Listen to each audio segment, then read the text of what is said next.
السلام علیکم ورحمۃ اللہ وبرکاتہ۔ دوستو، آج ہم بات کریں گے تاریخ اسلام کے ایک ایسے جنگجو کی جس کے نام سے میدان جنگ لرز جاتے تھے۔ ایک ایسا کمانڈر جو کل تک اسلام کا دشمن تھا، لیکن جب حق دل میں اترا تو وہ سیف اللہ بن گیا۔ یہ داستان حضرت خالد بن ولید رضی اللہ تعالیٰ عنہ کی، جن کی بہادری اور دلیری کے قصے تو ہم نے بہت سنے ہیں، لیکن ان کے ایمان لانے کی داستان بہت کم لوگوں نے سنی ہے۔ آج ہم بات کریں گے داستان ایمان حضرت خالد بن ولید کی۔ تو چلتے ہیں ایمان کو تازہ کرنے والی داستان کی طرف۔ حضرت خالد بن ولید فرماتے ہیں کہ اللہ تعالیٰ نے میرے ساتھ بھلائی کا ارادہ فرمایا تو اللہ تعالیٰ نے میرے دل میں اسلام لانے کا جذبہ پیدا فرما دیا اور ہدایت کا راستہ میرے سامنے کھل گیا۔ اور اس وقت حضرت خالد بن ولید نے اپنے دل میں کہا کہ میں محمد صلی اللہ علیہ وسلم کے خلاف تمام جنگوں اور لڑائیوں میں شریک ہوا، لیکن لڑائی سے واپسی پر مجھے یہ خیال آتا کہ یہ ساری بھاگ دوڑ میں بے فائدہ کر رہا ہوں، اور یقیناً آپ صلی اللہ علیہ وسلم غالب ہو کر ہی رہیں گے۔ ایک مرتبہ حضور صلی اللہ علیہ وسلم صلح حدیبیہ کے لیے روانہ ہوئے۔ حضرت خالد بن ولید مشرکوں کے سواروں کا ایک دستہ لے کر نکلے اور اسفان میں حضور صلی اللہ علیہ وسلم اور صحابہ سے سامنا ہو گیا، اور حضرت خالد بن ولید آپ کے مقابلے کے لیے کھڑے ہو گئے اور آپ صلی اللہ علیہ وسلم کے ساتھ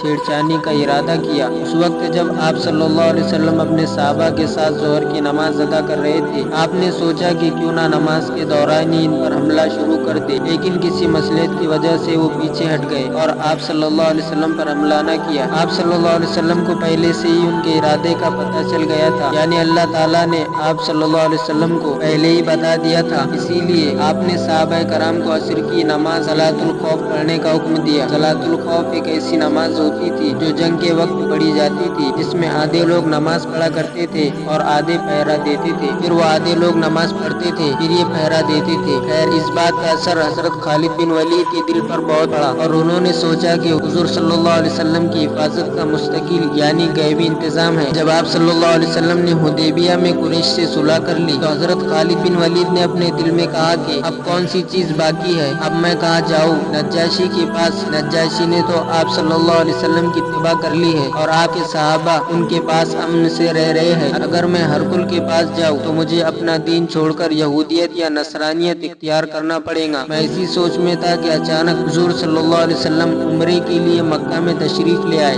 اور حضرت خالد بن ولید وہاں سے غائب ہو گئے۔ اس وقت ان کے بھائی ولید بن ولید آپ صلی اللہ علیہ وسلم کے ساتھ عمرے کے لیے مکہ آئے ہوئے تھے۔ انہوں نے اپنے بھائی خالد بن ولید کو بہت تلاش کیا مگر وہ انہیں ڈھونڈ نہ سکے۔ پھر انہوں نے اپنے بھائی کے نام ایک خط لکھا جس میں انہوں نے یہ لکھا کہ آپ صلی اللہ علیہ وسلم نے مجھ سے تمہارے متعلق پوچھا تھا تو میں نے ان سے یہ کہا کہ اللہ تعالیٰ خالد کو دین اسلام کی طرف ضرور لے آئیں گے۔ حضرت خالد بن ولید نے جب یہ خط پڑھا تو ان کے دل میں مدینہ جانے کا شوق پیدا ہوا اور ان کے دل میں اسلام کی رغبت بڑھنے لگی، اور انہیں اس بات پر بہت خوشی ہوئی کہ آپ صلی اللہ علیہ وسلم نے ان کے بارے میں پوچھا ہے۔ پھر حضرت خالد بن ولید فرماتے ہیں کہ میں نے ایک خواب دیکھا کہ میں ایک خیز زدہ علاقے میں ہوں اور میں وہاں سے نکل کر ایک سبز اور وسیع علاقے میں پہنچ گیا۔ انہوں نے سوچا کہ شاید یہ خواب کسی اچھائی کی علامت ہو، پھر وہ مدینہ تشریف لے گئے اور اس خواب کا تذکرہ حضرت ابو بکر صدیق سے کیا۔ حضرت ابو بکر صدیق نے اس خواب کی تعبیر اس طرح بتائی کہ قید علاقے کی تنگی سے مراد شرک ہے جس میں تم مبتلا ہو،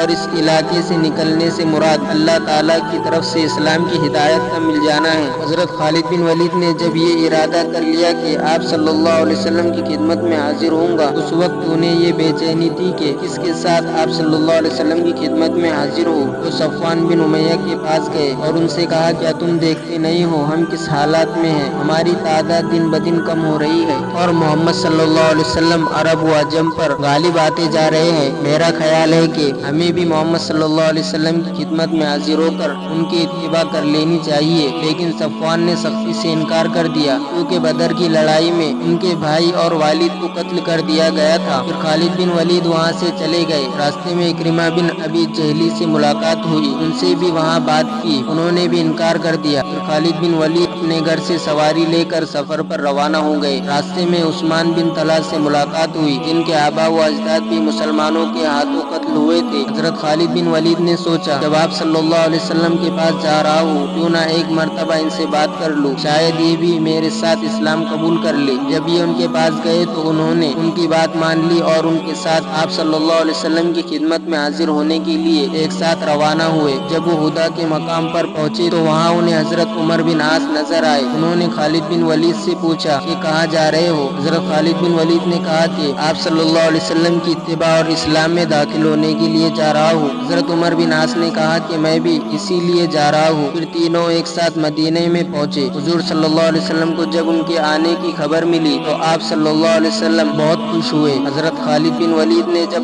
آپ صلی اللہ علیہ وسلم کی طرف دیکھا تو ان کے قریب آ کر یا نبی اللہ کہہ کر سلام کیا اور آپ نے ان کے سلام کا جواب دیا اور پھر انہیں کلمہ شہادت پڑھایا، اور اس طرح حضرت خالد بن ولید مسلمان ہو گئے اور مسلمانوں کے لیے ایک عظیم کمانڈر بن گئے اور اسلام کی سربلندی کے لیے بہت سی فتوحات حاصل کی۔ ان کی بہادری اور دلیری کے قصے نسلوں تک سنائے جائیں گے انشاءاللہ۔